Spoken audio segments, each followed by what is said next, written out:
My name is Clara Jennings. I'm 28, and tonight I was expected to pay half of a $180,000 dinner bill. Not just any dinner, but my in-laws' 40th wedding anniversary, hosted at the most extravagant rooftop restaurant I've ever stepped foot into. As I sat frozen at the table, surrounded by Boston's most powerful and polished, my sister-in-law, Chelsea, flashed a rehearsed smile and announced sweetly, "Oh, Clara, we forgot our wallets and cards. Could you cover us?" Every eye turned toward me, some confused, some amused, and others quietly delighted to witness what they assumed would be the poor girl's inevitable stumble. If only they knew I'd been rehearsing how to survive moments like this since the day I married into the Whitaker family. Growing up in the quiet town of Franklin, Massachusetts, life was honest but never indulgent. My dad taught history at the local high school, and my mom owned a humble little pie shop on Main Street. We didn't have designer anything, but we had warmth, stories over homemade soup, and a sense that showing up for each other mattered more than showing off. I put myself through college with part-time jobs and a scholarship, eventually earning a degree in marketing from Boston University. That's where I met Evan Whitaker during a group project my junior year.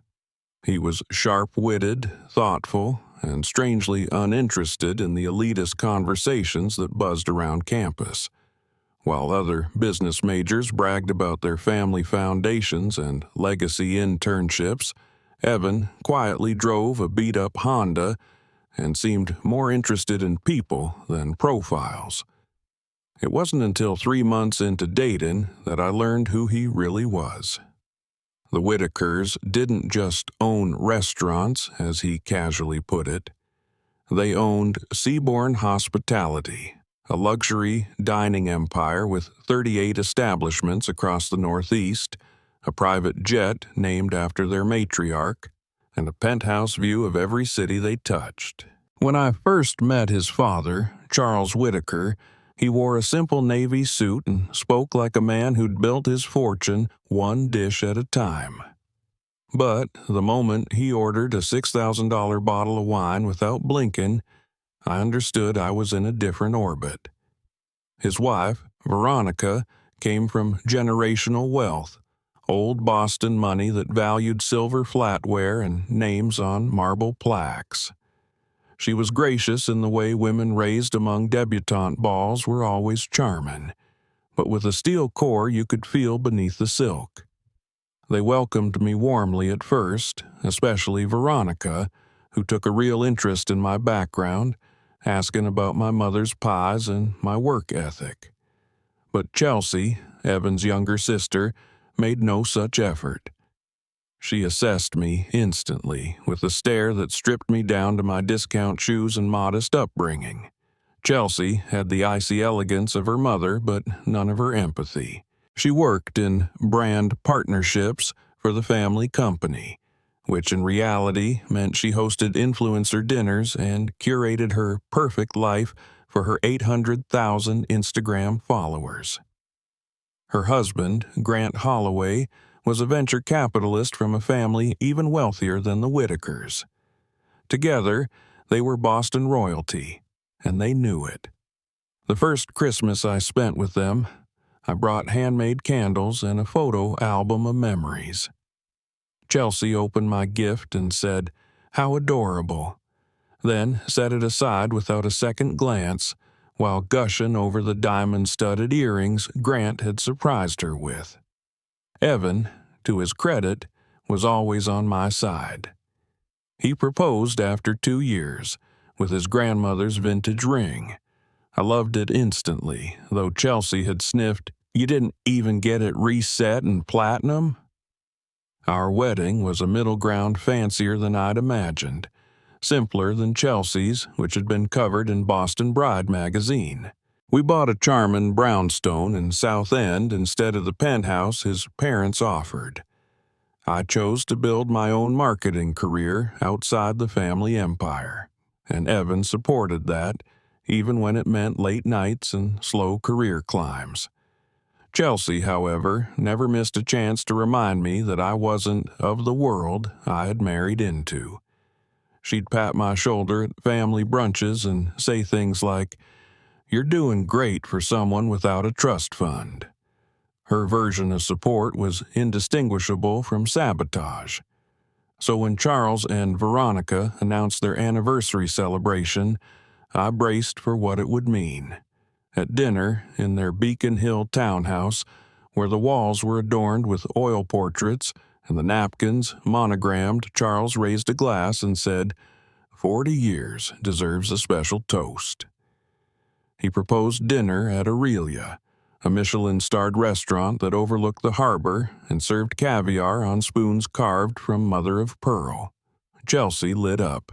"I know the chef personally," she purred. "I can handle all the arrangements. Of course, Clara can help with the guest list." "Actually," Evan interjected, squeezing my hand, "Clara runs campaigns at her firm. She could manage the entire communications plan." Chelsea's smile tightened like a corset pulled too far. "Of course, I just already know the vendors, but we'll all contribute." And then came the sentence that sank like a stone in my stomach. "Each couple will cover their portion of the evening equally," Charles declared. Equal among us, 4, Evan and me, Chelsea and Grant. Equal, yes, but equitable, not even close. That night, I crunched numbers until midnight, cross-referencing menu options and wine pairings online. Reviews mentioned $400 tasting menus, exclusive imports, and wines that required private brokers.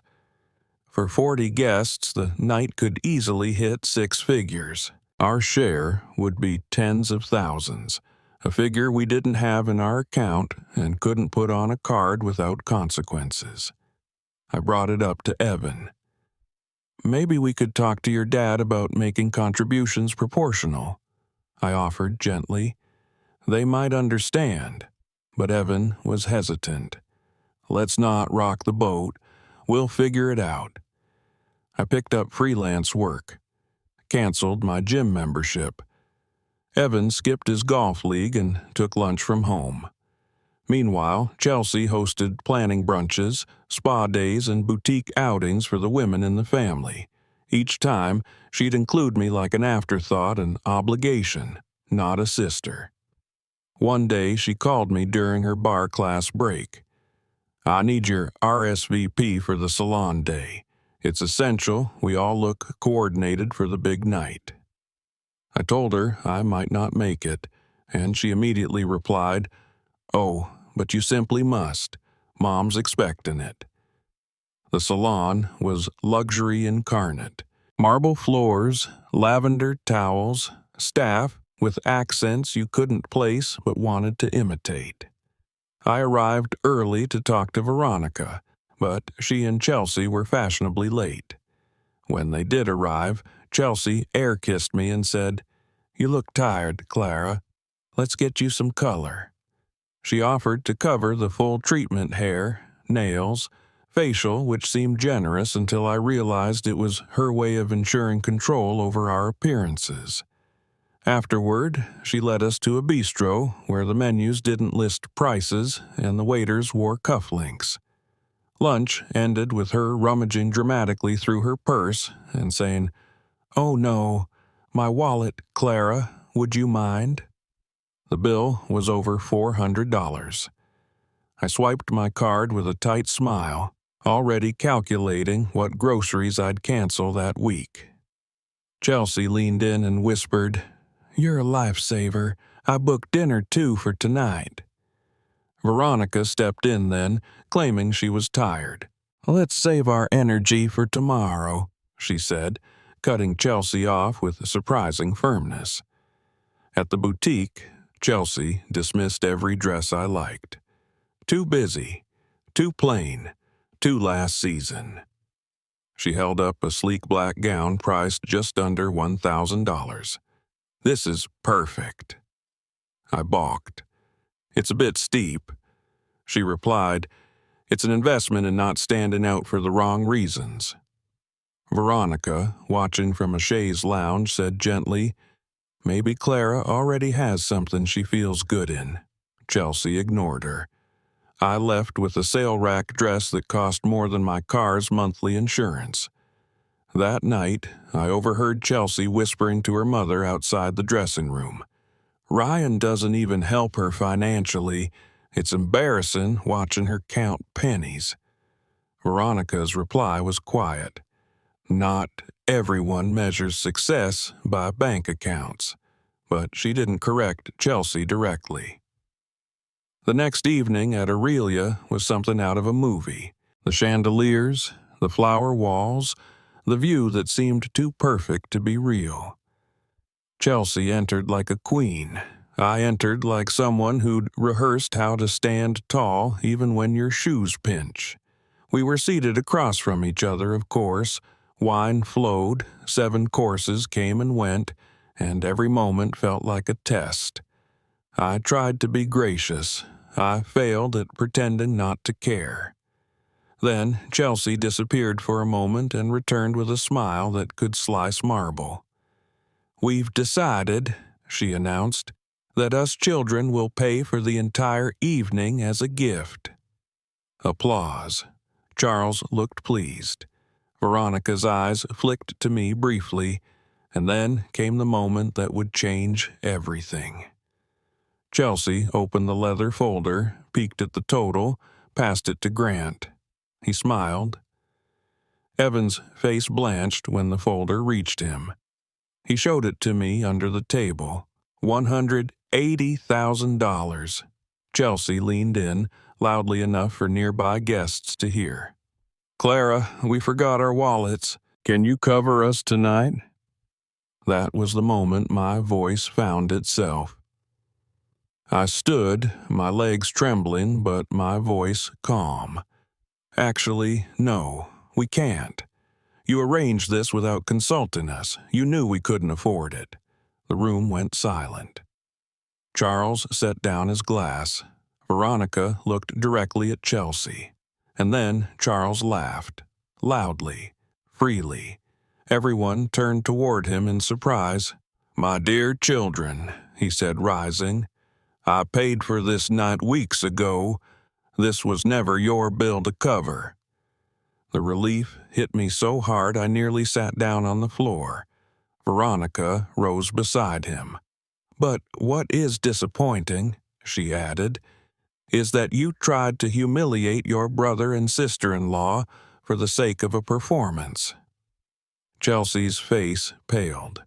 I waited for her to snap back, to twist it into some noble gesture. But she just stood there, frozen, while the room watched her carefully composed world begin to wobble. The confrontation wasn't loud, but it was unforgettable. And it was only the beginning. The silence after Charles's words hung in the air like the last note of a symphony that everyone knew had shifted something permanent in the room. Chelsea stood motionless, her flawless makeup catching the glow of the chandeliers in a way that made her look almost fragile for the first time. Her usual polished confidence had evaporated, replaced by something raw and unfamiliar uncertainty. Grant reached for her hand under the table, but she didn't seem to notice. I remained standing for a moment longer, unsure whether to sit or speak again, but it didn't matter. The silence had already said enough. Charles turned to the other guests with the natural ease of a man who had hosted 100 such evenings. "Please, everyone, enjoy the dessert. There's a vintage port being served shortly, and I do hope you'll stay." His voice was warm but carried an undertone of finality. It was both an invitation and a subtle cue that the public performance was over and what remained would be dealt with privately.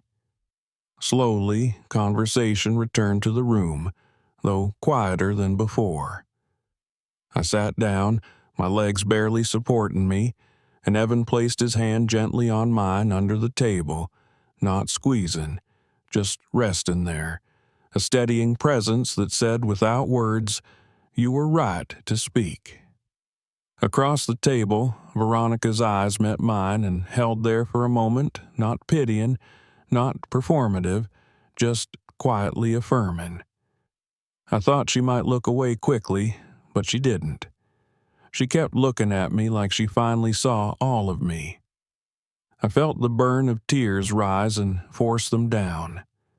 This wasn't the place. Not yet. The remainder of the dinner moved like a strange dream. The port was poured. The dessert was plated something exquisite with edible gold and a sugar sculpture that looked too perfect to touch. People nibbled politely and pretended nothing monumental had just unraveled between the courses.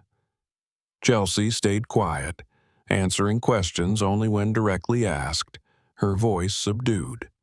Grant filled the silences, overcompensating with stories about vineyard tours and their upcoming ski trip to Zermatt. His voice rang a little too brightly against the velvet hush that had fallen over our corner of the room. When the guests finally began to leave, Charles and Veronica stood at the entrance of the private dining suite, thanking each person personally. When it was our turn, Veronica pulled me into a soft but firm embrace, the kind that said far more than words could, and whispered into my ear, "We've always seen your worth, Clara, even when others didn't." Charles shook Evan's hand and then mine, looking at me squarely. "Thank you for loving my son for who he is, not what he has," he said, loud enough for Chelsea to hear. I caught the small wince at the edge of her expression. The four of us rode the elevator down in silence. Even the city skyline through the glass walls didn't distract from the heavy quiet between us. Chelsea stood with her arms folded tightly, her jaw clenched in a way that made her earrings tremble slightly with each floor we passed. When we stepped into the marble lobby, she finally spoke, her voice small, not defiant, but not quite apologetic either. "I'm sorry about tonight. It wasn't supposed to go that way." Evan, his voice calm but sharper than usual, asked, "How was it supposed to go, Chelsea?" She didn't answer. The Uber ride home felt like a completely different planet than the one we'd left earlier. I rested my head against Evan's shoulder, eyes fixed on the blur of streetlights through the window. We were both quiet for a long while until I whispered, "Your dad paid for the entire thing ahead of time." Evan gave a soft huff of disbelief. "I can't believe Chelsea tried to pull that off." Then he paused. "Actually, no, I can believe it. I just never thought she'd do it in front of everyone." I lifted my head and looked at him. "Your mom knew, Evan. She saw it happening before it even started. She didn't say anything directly, but she made it clear tonight wasn't just about a meal." He nodded slowly. "She sees more than people realize. I just didn't want to believe Chelsea was still capable of something that cruel. I guess I thought she'd grown past it." "She hasn't," I said gently. "But maybe this is the moment she has to." At home, our brownstone felt like a different world, smaller, yes, but warm and quiet, untouched by spectacle. I kicked off my heels and padded into the kitchen while Evan uncorked the bottle of wine we'd been saving for something special. "I think tonight qualifies," he said with a tired smile. I smiled back, grateful that even after what we'd been through, we still ended the night facing each other, not retreating to separate corners. We sat at the kitchen table, sipping slowly, speaking even more slowly, like we were afraid if we said too much we'd break the quiet spell of survival. "I've been trying so hard to fit in," I admitted after a long pause. "And tonight I realized I don't want to anymore. I don't want their version of success. I want ours." Evan reached for my hand across the table. "You never had to fit in. You already belonged, Clara. I should have told you that more." We stayed up far too late, but it didn't matter. Tomorrow would bring new conversations, maybe even confrontation. But tonight was ours, a quiet victory, small and imperfect and hard-won, and it tasted better than any gold-plated dessert ever could. The morning light poured into the kitchen with a quiet kind of warmth, the kind that made the ceramic mugs in our cabinet look like treasures, and the chipped wooden floor glow like it belonged in a home magazine. Evan was already up, pacing gently between the toaster and the espresso machine, wearing that soft gray sweater he only brought out on days when something mattered. Today was one of those days. We were heading to brunch at his parents' house, the same Beacon Hill townhouse where, less than 24 hours earlier, a $180,000 dinner had almost exploded our marriage and cracked open the polished surface of the Whitaker family legacy. My stomach twisted as I buttoned my blouse. This wasn't going to be a celebratory brunch. It was going to be a reckoning. As we walked up the stone steps, I could already see Chelsea's car in the driveway. I didn't expect her to show up early.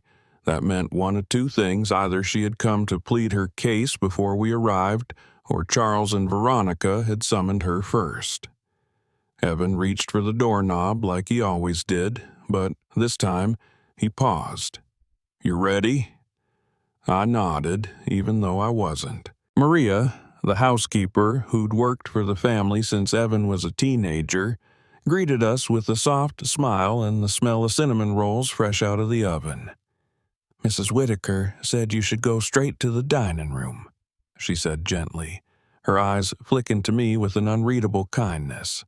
When we stepped in, Chelsea and Grant were already seated. Her face was bare of makeup, a rarity, and her usual air of control had been replaced with something closer to embarrassment. Veronica offered me coffee, her nails still perfectly manicured even though her cardigan sleeves were rolled up. Charles folded his newspaper and set it aside like a judge putting down his gavel before sentencing.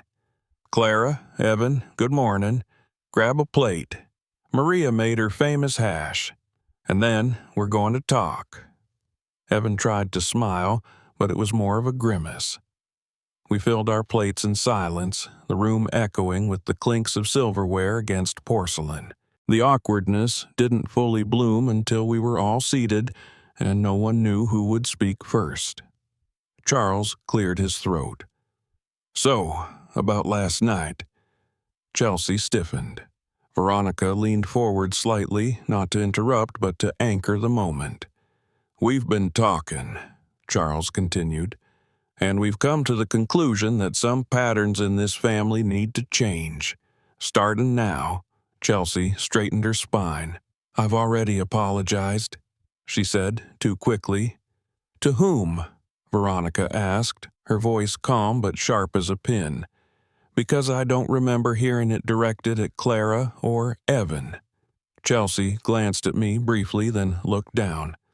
"I'm sorry," she said, barely above a whisper, "for putting you both in an uncomfortable position. It wasn't my intention." "Wasn't it?" Charles asked, not angry, just patient, like a teacher waiting for a student to acknowledge what they'd really done. "Chelsea," he said more softly, "we've watched you do this for years. The forgotten wallet routine, the comments about their home, pressuring them into expenses that don't match their lifestyle. And, Grant, you've stood by each time, enabled it. You're not off the hook here either." Grant cleared his throat but didn't argue. I almost respected him for staying silent. Chelsea looked up now, defensive and flustered. "I only ever wanted to include Clara in everything we do. I thought—" "On your terms," Evan cut in. "Everything is on your terms. The location, the budget, the people, the photos. You don't include Clara. You perform inclusion and hope she stays quiet enough to not mess up the aesthetic." That shut her up, completely. The silence that followed felt like a vacuum, and then Charles leaned back and sighed. You know, when I started Seabourn Hospitality, I had to clean tables for the first 2 years just to make rent. Veronica's family didn't approve of me. They thought she was throwing away her future marrying a guy who couldn't even afford to put gas in his car. That was my father's Rolls-Royce she left behind, Veronica added, sipping her coffee. Best decision I ever made. We built this family, Charles said, on things money can't buy: work ethic, humility, love. And somehow, somewhere along the way, Chelsea, you started measuring everything in dollars and image. I take some responsibility for that. We gave you everything so you wouldn't have to struggle. Maybe we should have let you struggle a little more. Chelsea's lips parted slightly like she wanted to argue, but nothing came out. Veronica turned to me then. Clara, would you walk with me? I think Evan and his sister should finish this part without us. I followed her through the back of the house into the garden, which even in the early autumn light looked like a place someone could exhale for the first time in weeks. She walked slowly, linking her arm through mine in a way that surprised me. I want to tell you something I've only shared with a few people, she began, pausing to admire a rosebush. When I was a girl, people thought my family was rich. We weren't. Not really. We had the name, we had the house, but the money, it was long gone. My parents used every last penny to maintain the illusion. I looked at her, surprised. She nodded. Dinner parties with silver platters, then peanut butter sandwiches in the kitchen afterward. My entire childhood was a performance, and it taught me to see through people who confuse worth with wealth. She turned to me. You never fooled me, Clara. I knew who you were from the start, and I liked what I saw. I swallowed, unsure what to say. Thank you. Chelsea's never learned what you learned as a child, she continued. That doing without builds muscle. She's brittle, not because she's cruel, but because she's never had to bend. We walked in silence for a few steps, and then she added, But I think last night cracked something in her. I just don't know yet whether it's a break or a beginning. When we returned to the dining room, the tone had shifted. Chelsea's face was blotchy, mascara-less, real. Evan looked tense, but not angry anymore. Charles was writing something down in a notebook. Starting this month, he said, looking up, Chelsea will be working with our scholarship program hands-on, and Grant will be helping restructure our employee financial literacy initiative, not as punishment, as perspective. Chelsea didn't protest. I think even she knew she'd been handed a lifeline in disguise. Evan reached for my hand under the table again. It felt like a ritual now. After brunch, as guests started to gather their coats and thank Veronica for the meal, Chelsea lingered behind. For the first time since I'd known her, she looked unsure of how to stand, how to speak, how to be without the armor of superiority. Clara, she said as I moved toward the foyer. I turned, surprised. I owe you a real apology, she said, her voice low. Not just for last night, for a lot of things. The assumptions, the remarks, the judgment. I've never had to earn my place anywhere, and I think I've been punishing you for making me realize that. I didn't know what to say at first. Thank you, I finally offered. I don't need us to be best friends, but I'd like us to try something else, something honest. I'd like that, I said. I meant it. That night, as Evan and I sat on the couch with takeout and bare feet, I felt lighter than I had in years. Not because the drama was over, but because the pretending was. The illusion had shattered. and what remained somehow was more real than I ever expected from a family like the Whitakers. 1 month after the anniversary dinner that nearly shattered my composure and quietly rebuilt my dignity, Evan and I hosted our own dinner. It wasn't in a glittering rooftop restaurant with chandeliers or rare imported flowers. It was in our modest brownstone, where the dining table had belonged to my grandmother and still bore the soft scratches of decades of family meals. The centerpiece was a vase of sunflowers from the local market, and instead of gold-rimmed china, we served our guests on mismatched ceramic plates that I had slowly collected from second-hand shops over the years. I cooked the entire meal myself, with Evan as my faithful sous chef, chopping herbs and taste testing with an enthusiasm that made the entire process feel like a celebration rather than a task. There was no string quartet in the corner, just the quiet hum of jazz from our old Bluetooth speaker and the occasional pop of the oven door as we rotated dishes.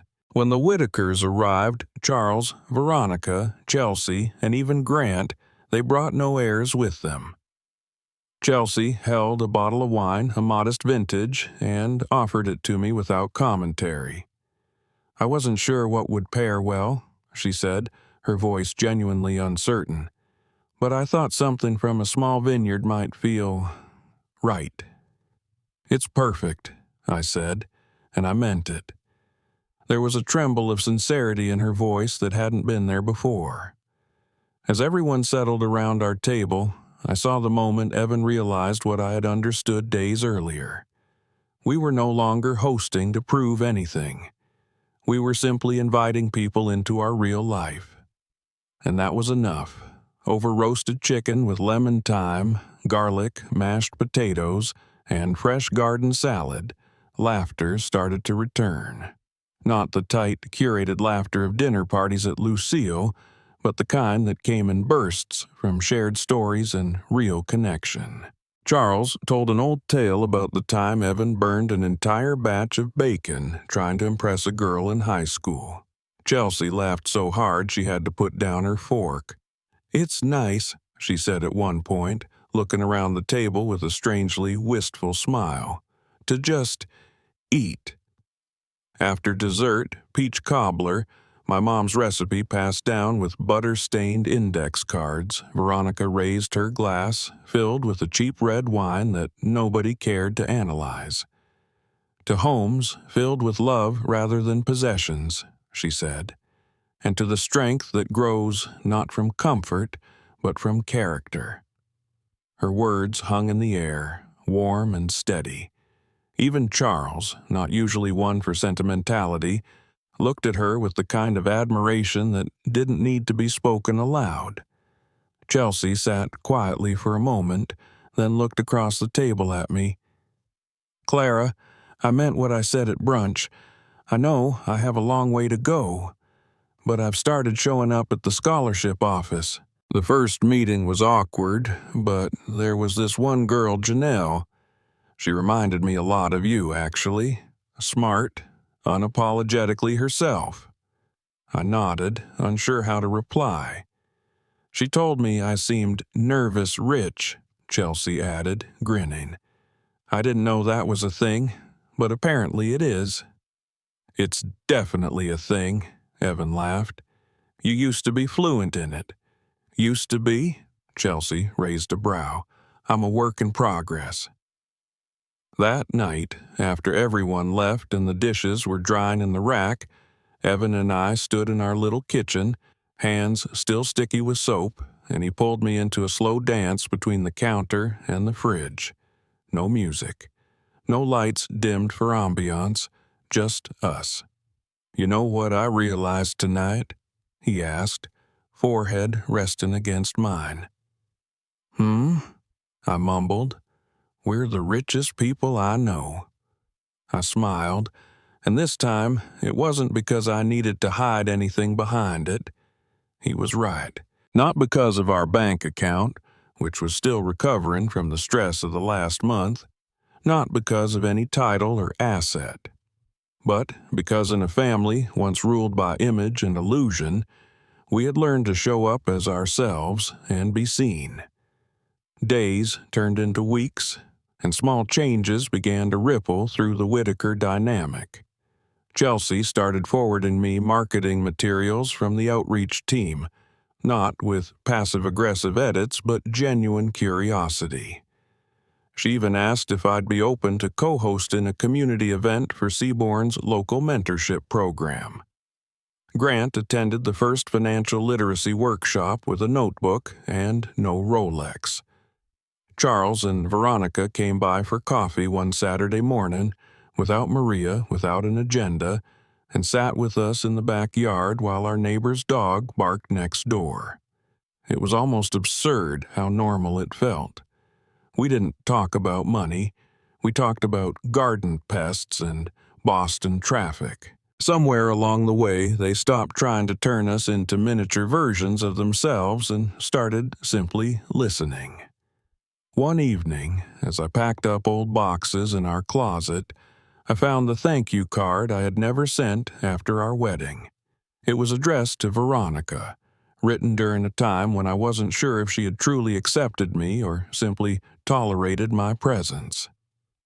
I opened it again. The words were polite, distant, stiff. I tossed it aside. The woman I knew now, the one who pulled me aside in a garden and confessed her own illusions, deserved better than a half-hearted thank you. I grabbed a fresh note card from my desk and wrote something simpler. Thank you for seeing me. Not for my last name or my paycheck or my performance, but for me. I promise to always do the same.